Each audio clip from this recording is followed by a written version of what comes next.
Hey everyone, and welcome back. Today, let's explore a powerful symbol found all throughout the Bible, the altar. What exactly is an altar?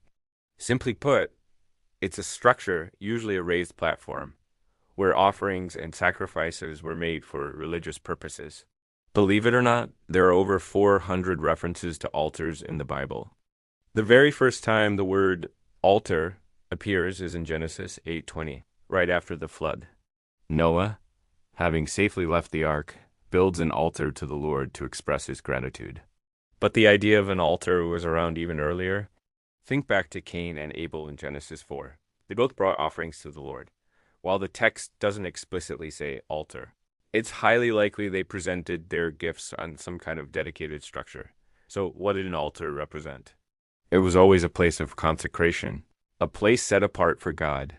Before the law was given to Moses, people built altars wherever they were, using whatever materials they could find.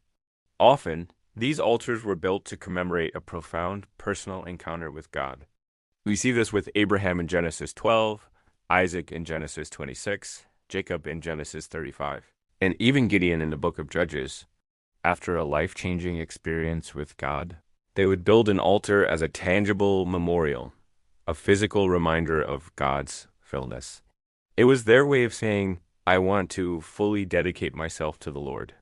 Later, when God gave Moses the instructions for building the tabernacle, he included very specific details for the altar in the courtyard.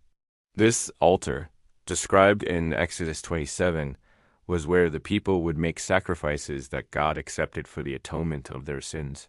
It had to be large enough for sacrifices like bulls and goats and featured 4 horn-like projections, one at each corner. Fast forward to the magnificent temple built by King Solomon, and the altar was even more elaborate, made of pure gold.